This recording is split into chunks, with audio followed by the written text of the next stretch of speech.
Welcome to From Betrayal to Breakthrough. I'm Dr. Debbie Silber, and today's guest is Tanya Marie Dubé. Born into the foster care system, living in 8 homes before the age of 2, and who was once homeless for 6 years, starting at the age of 12, Tanya Marie Dubé is a show host, a motivational speaker, published author, and online educator. She has a powerful podcast for entrepreneurs called What It Takes, and a business teaching high-performing women entrepreneurs how to grow their businesses faster through collaboration and building deep and influential relationships with their audiences through her unparalleled Mighty Influence Mastermind. She's trained as a results coach with Tony Robbins and has been coaching for 28 years with a background in human behavior psychology. Find out more at tanyadubé.com. You're about to hear an amazing story of strength, resilience, and transformation. I'm chatting with my friend Tanya, who overcame some amazing odds and is using what she's learned to help others move through their life struggles. You're about to hear how hopeful and beautiful life becomes when you take your biggest challenges and allow them to reveal your greatest gifts. Here's Tanya. Okay, everybody, you are in for such a treat. You know when you meet somebody and you don't even know them long, but you feel like you've been friends forever. Well, you're going to meet my friend Tanya, and that's how I feel. We just had the most amazing conversation, and I just decided I wanted to be her friend, whether she liked it or not. And we had a great conversation about so many different things, but she's so interesting. I had to bring her on. So welcome, Tanya. Oh, thank you so much. I'm so happy to be here. This is awesome. I'm excited for what's going to come today. We're going to talk about a lot of things because, of course, the show is From Betrayal to Breakthrough, and it's all about betrayal and all different types of betrayal. And you happen to have a very unique betrayal story as far as your early beginnings. Can you share some of that? I can, yeah. So, do you want me to start from the beginning? Let's start from the beginning. The beginning of time. Okay, so I was born into the foster care system, and I was in 7 different foster homes by the time I was 2 years old. And then from 2 years old until 10 years old, I lived with this family who decided to fight to keep me and to go to court every single year to keep me in this home. And so they became my mother and my father, respectively. They were grandparent age, and I grew up with their grandchildren. So they became my nanny and my papa. So, with our friendship going forward, anytime you ever hear me refer to grandparents or nanny and papa, it's these really special people who chose to keep me and to raise me. So I went from that situation at 10 years old to, my mother getting married and marrying a not so nice man. I feel like she put me sort of in the lion's den, if you will. He was a pedophile. He was violent. He was verbally, mentally, emotionally abusive. I went through all of that, and I had the choice to continue to live inside of that or to leave. And so when I was 12 years old, after I just suffered a severe beating from my mother, I had $18 saved up, and I stood at my front door and I looked over at my mother, who was holding my sister, and I looked out the window and I was like, just run. So I took off and I ran for my life, and my mother was chasing me down the street. And with $18 in my pocket, I then effectively became a homeless street kid at 12 years old. So because I was very academic my whole life, and I really pushed to continue school, that was such a big deal for me. I did everything I could just to make sure I was in school. So from 12 until 18 years old, I lived on and off the streets. I've lived, in churches. I've lived in cars. I've lived in basements, under beds, in closets. I mean, you name it. I was doing everything I could to just stay in school and keep my grades up. Because in my mind, I just felt like if I could just, I had a suicidal moment at 12, when all of this happened, and I just was faced with not knowing what was going to become of me. I kept thinking someone's going to steal me. And I didn't know about human trafficking or anything like that at that age, but I just had this feeling like, what do I do? Like I was like this little mouse, in this big city. So I've always been very connected to my intuition and not really understanding, what it is. I remember feeling like, just hold on till you're 18. If you can just make it till you're 18. So as I started getting physically bigger, more like a woman, I couldn't really slip in and out of my friends' basements anymore. And I made the decision at 16 years old, right before turning 17, that it was time for me to quit school and just forge my path. So on my exit interview with my guidance counselor, my guidance counselor was really upset, but I needed to wait till I was 16 so I wouldn't be shuffled through the foster care system again, because at 16, you're legally able to emancipate yourself from most situations. So I figured 16 was a good age, and I had my head on my shoulders. And so he gave me a Psychology 101 textbook, and he was like, if nothing else, just please read this. Like, he just thought it was going to be the end of me, right? So I took this book, and fast forward, now I have an apartment. I have no furniture, but I have an apartment and I have a job, and I'm thrilled to pieces. And I'm sitting in my kitchen. I remember I didn't know how to cook to save my life, and I was making like ichiban noodles, and I'm sitting there eating them. And I had this little table with this little pink ghetto blaster and some tape sitting on the table, and this psych book had been calling me for for months. And finally I was like, okay, fine, I'll just read it. So I started to open it and read it. And as the law of attraction would have it, which is not anything I knew about back then, but as the law of attraction would have it, everything I was learning, I would then meet the person who needed to hear it.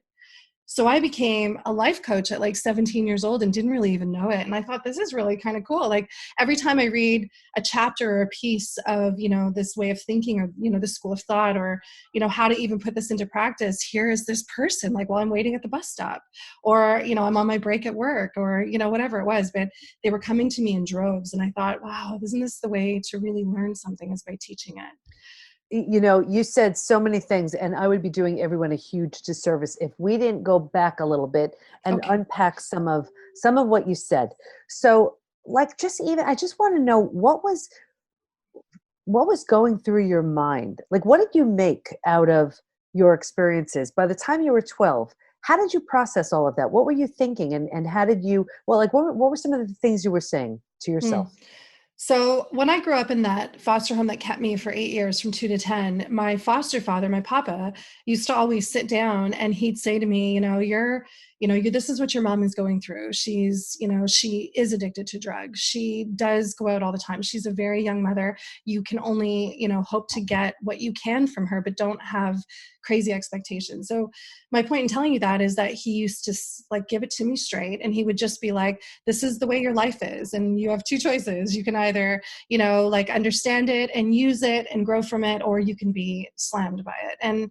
And so of course he always like pushed me and nurtured me in the way of becoming stronger. So by the time all of that had happened to me at 12 years old, I remember looking at my mother and my stepfather thinking, like, this is not my life. Like, these are not my people. And I kind of, at that age, I kind of looked down on their choices, because I'd had such a strong home base when I lived with my nanny and my papa, that living with these two people who were so not capable of keeping their life together, I mean, it just didn't affect me as it probably might if I was raised with them being like that with me.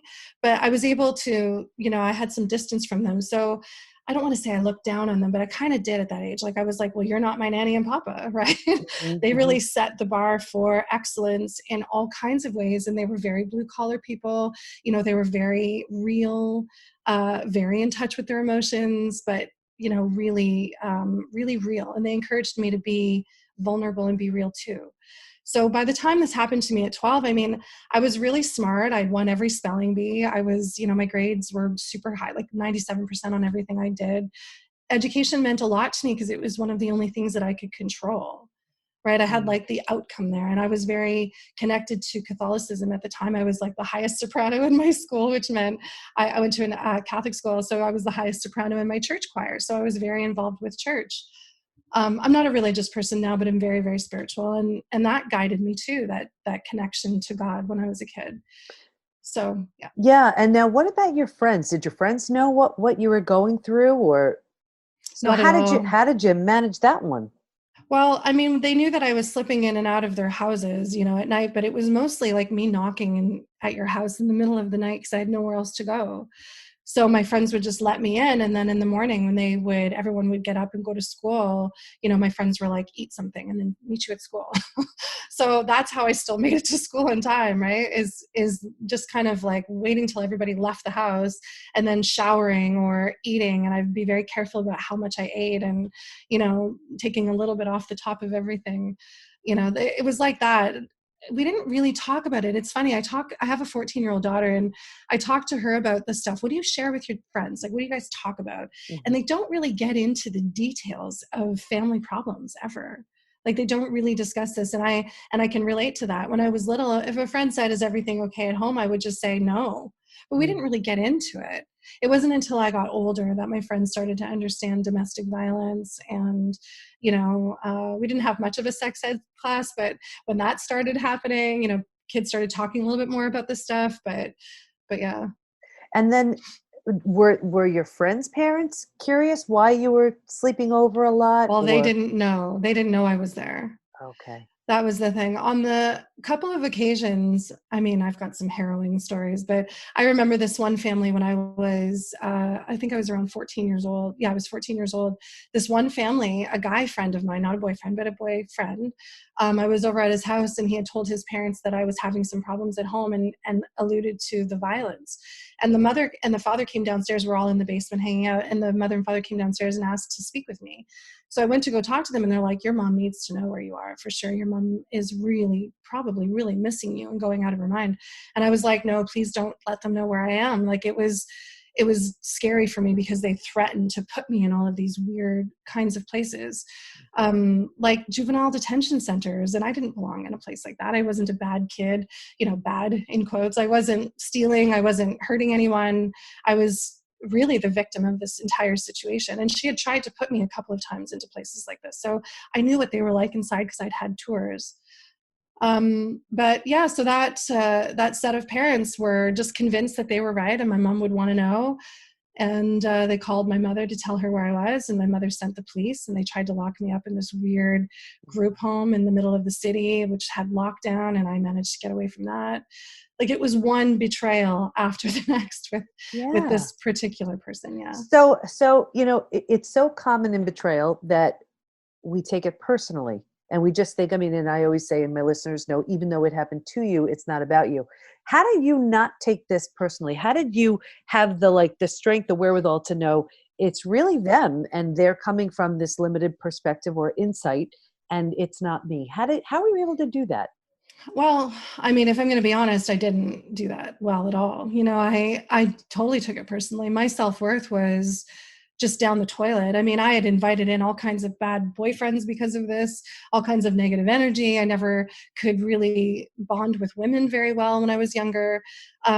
So my parents also moved me around a lot. So I was in like 11 different homes, or sorry, 11 different schools, 11 to somewhere between 11 and 18 different schools by the time I was 18 years old. Wow. So I know, so they moved me around a lot. So I wasn't even really able to make friends very much. So, I mean, I was a very academic kid. So you'd find me in the library, you'd find me working in the lunchroom. So I didn't have to talk to people. Like, I became very introverted from a really young age. And then I became really good at sports, and I was an actor for a while, and all of these things that I could do, just get the energy out and just try to be in some capacity.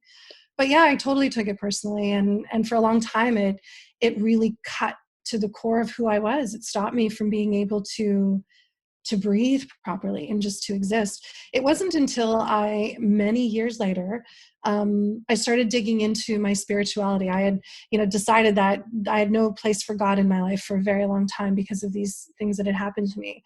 And then I came full circle back around to spirituality, and I started to realize, that I am a soul in a human body having a human experience, so that my soul can learn lessons through the experiences and grow.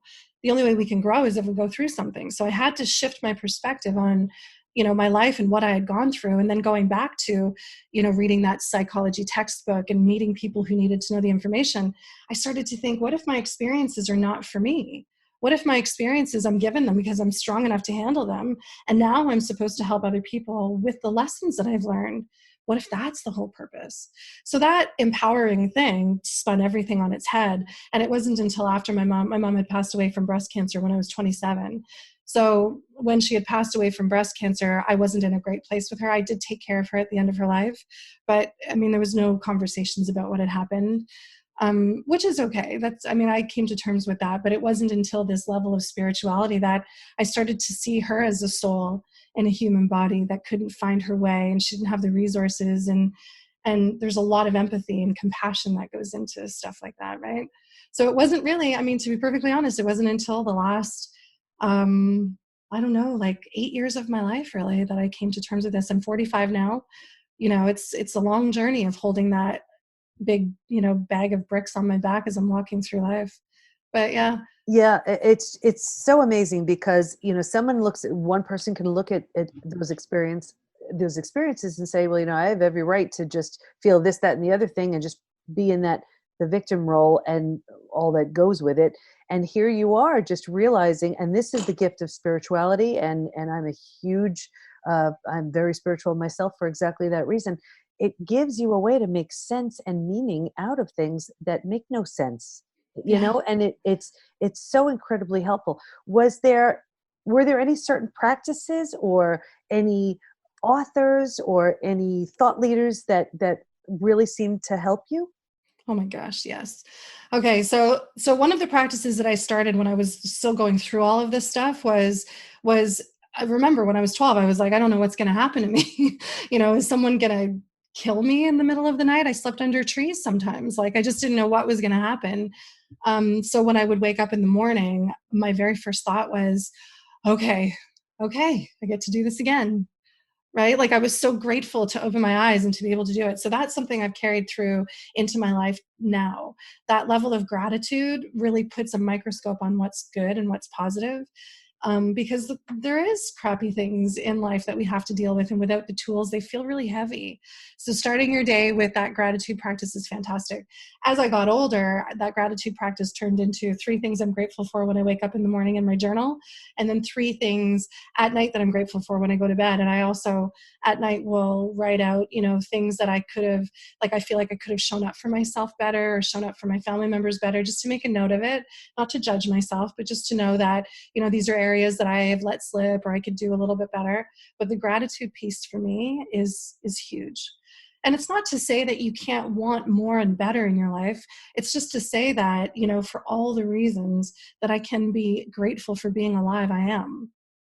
I love that you said that because I think so many of us get a little tripped up with gratitude, or we say, how can I be grateful? I'm so miserable, or whatever it is. But waking up and being able to wake up. I mean, right there's your first one. Yeah. Taking that breath, there's your second one. So it's definitely, and what it does to your mind and to your stress response, and so much more. So it's great. What else did you do? It, So I got from Gabby Bernstein is huge for me, and I love mhm. her path. And I've never had, I believe she's, gone through a drug, maybe, and alcohol addiction, and that's the foray into her spirituality. For me, it wasn't that. For me, I had, if I'm going to be honest, I would look back and think I had an addiction to feeling like I needed to be in control of everything all the time. That's a real addiction, So I really like her a lot. So one of the things she has always said that I love, that I do fall back on, when something feels heavy and it feels like it's starting to implode, I have to take a look and see what it is I'm trying to control. Because if I'm trying to control the outcome of something, I'm not letting it organically happen. So what I mean by that is, if you want a hug from your partner, say you want to hug from your partner. Don't sit there waiting for them to hug you and then get angry if they don't hug you, kind of thing, right? You see what I mean? Mhm. So, I mean, that's a really simple example of that. But, she also says, always pray or meditate for the best thing for everybody, the greatest good for all, is what she says. And that has really helped me too, because in the victim mentality of, especially as a kid, not really understanding growth and spirituality and, all of this stuff, it's easy to victimize yourself and stay stuck in that victim mentality. I think that when you start meditating for, what's the greatest good for everybody involved in the situation, it elevates you to a position of total empowerment and leadership. You're stepping right into your leadership and saying, I got control over this. I'm okay. Another thing I do, I don't know if you know about EFT tapping. Mhm. I love Tapping I EFT. do love. I don't always do the full thing. I do sometimes, but this little space here, I'm pointing between my ring finger and my pinky finger, that little space of skin right in between those two.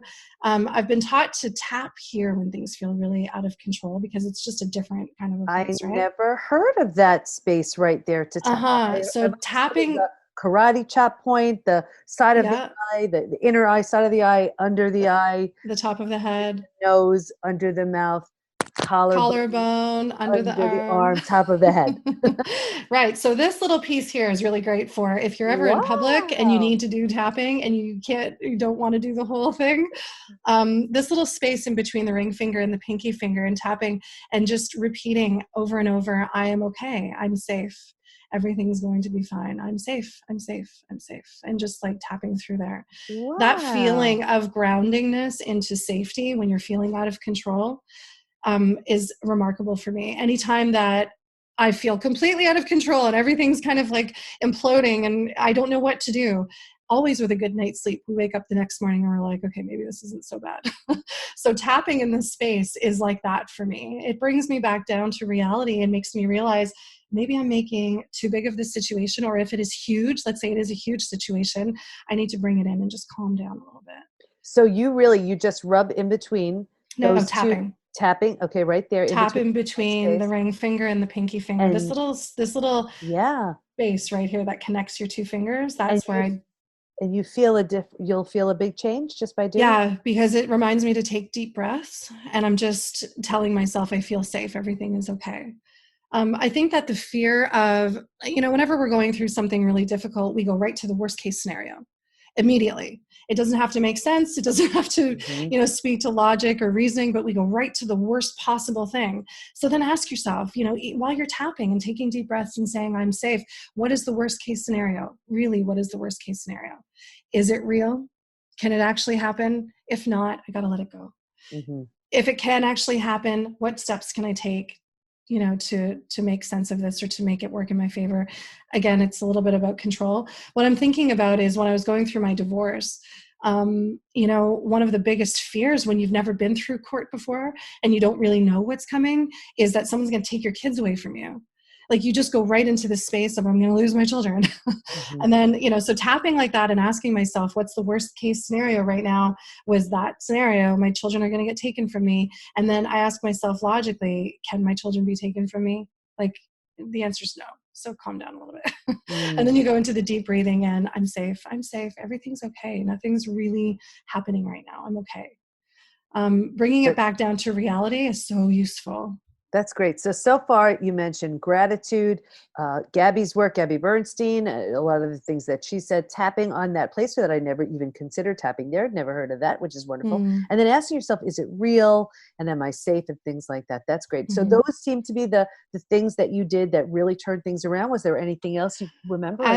Yeah, sure. As a kid, I mean, every time I could catch Oprah, I would Mm-hmm. watch Oprah. Oprah, because I didn't have a mother figure in my life. My foster mother's now not in my life, and I'm really just trying to survive.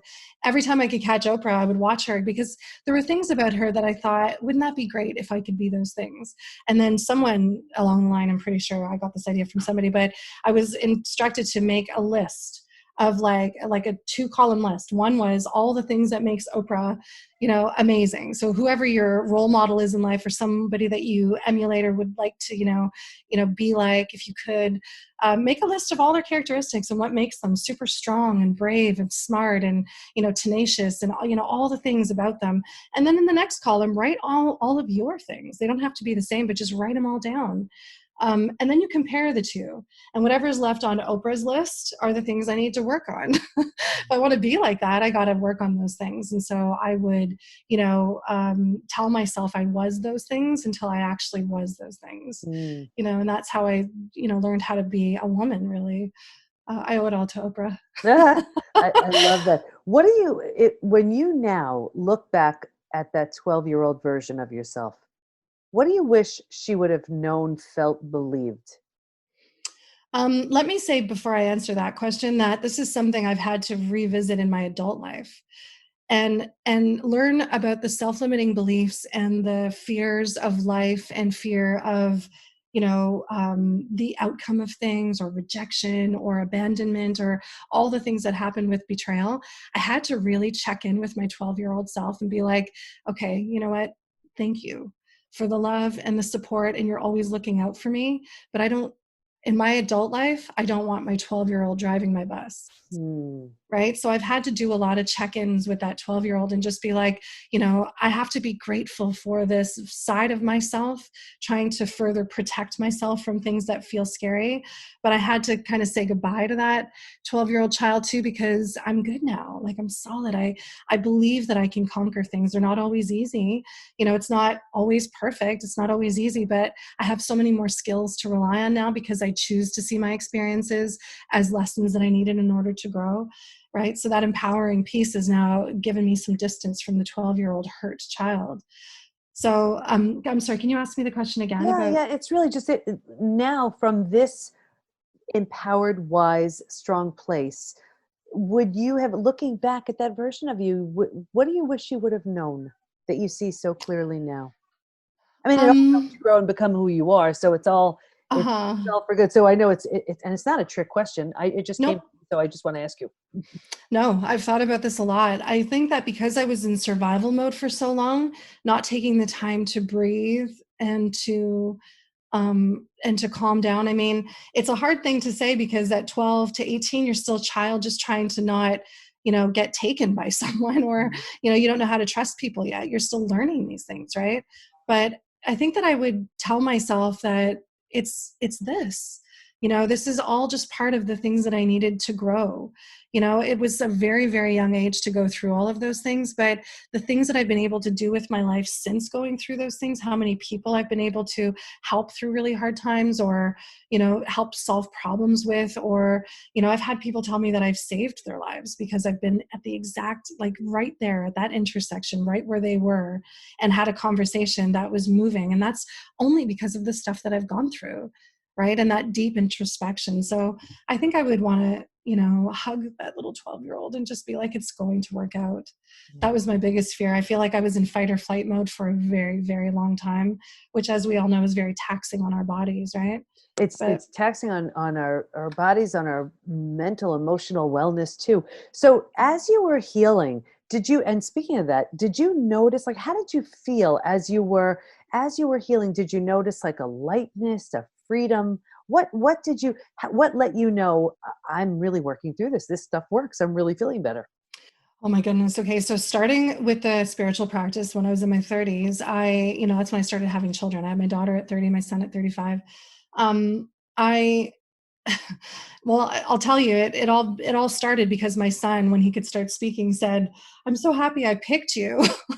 And I was Mhm. like, "What? What's that Mhm. now?" So that sent me on this spiritual journey, right? Mhm. So what I was noticing is when I put my focus and my attention into my personal development, I didn't have a lot of room to be thinking about, "Oh, woe is me." Yeah. So that was the first thing that made me feel lighter. Also, during that time, like, I'm still very much a people person. If you were to watch me in the street, you'll see me talking to strangers all the time. People open up really fast to me, and I feel like this has been part of my ability to heal, is putting the focus on people who need it when they need it, and not turning my back on humanity and thinking that's not my problem or whatever. So that's been very healing for me as well. But did I feel? Yeah, I felt, with daily meditation and putting things into perspective, the moment that I really knew that I was healing was when I didn't, like, hate my mother anymore. Mm. Right? When I could see her as a woman going through, her own journey, her own life journey. I mean, we have all of these emotional attachments in this life that I think get us really stuck. When I was going through my divorce at the very beginning, I felt justified in hating him and blaming him, and not, I mean, I was always able to see my piece of it in some capacity, but in my mind it was all his fault. Mhm. And so what I started to learn was, if I can own it and be accountable for pieces of it, that makes it so much easier to get through. Does that make You sense? take your power back, absolutely. Yeah. So, and I just want to make sure I ask you this. What do you want to make sure everyone knows as we wrap up? Oh my goodness. I think the most important thing is to remember that as a soul in this human body going through this, very human experience, you have to remember that you're calling in experiences based on where your perspective lies. So your reality, in my opinion, is very much shaped by what's going on in your head. So work on your personal development, don't hold on to these life experiences like they're so debilitating that you're paralyzed and can't move forward. Just understand it's all part of the growth process, right? I always say it's like reading a book. We don't want to get stuck in chapter 2 because we didn't like what she said. We want to finish the book, right? So it's kind of like that with our human experiences. If we can look at it from a bird's eye view, why would we get stuck on one chapter? It's hard, yes, but you are in control. You're in the driver's seat of learning how to give yourself the tools and the skills to get out of it. And I love your perspective. And I know personally, I look at it like anybody who's going through some really hard things is here to do some really big things. Yes. Otherwise, we never would have chosen it. And I know it sounds so crazy, but No. I'm with you. I think that we've come here to do some big stuff. And these experiences give us an opportunity to really show us who we are, do something really good with something really bad. So Mm-hmm. or really challenging. So I love that you're sharing all of that. So where do we go to learn more about you and all the great stuff you do? Oh my goodness. So you can head over to my website, tanyadube.com. So it's TANYADUBE.com. I've got all kinds of stuff over there you can look at. And yeah, I would love to hear from anybody who has listened to this interview and wants to, share any ideas or anything they're going through. But yeah, more importantly, I love hearing how people get through things and maneuver. I love all of that. So I'd welcome it. Oh, it's great. And Tanya, I want to thank you so much for your time, for your wisdom, for your insight. I know all the listeners are just gaining so much from what you shared, and I'm just so grateful to have met you and shared this time with you. Thank you so much. This was an honor to be here. Thank you. Wow, being a little kid and just trying to stay safe as the goal is pretty intense. And as you can tell from that conversation, Tanya is one strong, insightful, and amazing woman.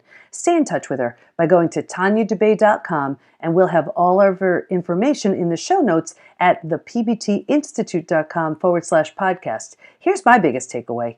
Everyone has their own recipe for healing, and Tanya is no exception. She used a combination of gratitude, meditation, learning from thought leaders in the area of spirituality, and she found Gabby Bernstein especially helpful, and tapping EFT to help her feel grounded and safe. It doesn't matter what you do, but it's important to find what uniquely works for you. When you do, you'll see that slowly and surely you'll begin to heal, and you'll notice it by how much lighter, freer, and happier you become. Of course, we can help you with that. If you're struggling with symptoms, be sure to take the post-betrayal syndrome quiz to see what may be lingering for you at thepbtinstitute.com/quiz. And have you checked out the new PBT Institute membership community? Imagine everything you'd ever need to become your physical, mental, emotional best. Community, support, certified coaches and practitioners you could schedule time with, daily classes on all kinds of interesting topics, curated experts teaching advanced strategies in the areas of health, mindset, spirituality, personal development. Imagine the most friendly, welcoming, and supportive place to become your best, all online. Nothing like this exists, and I'm so excited to welcome you. Just go to thepbtinstitute.com/join to learn more. Thanks for listening. Can't wait to be with you next time, and here's to your breakthrough.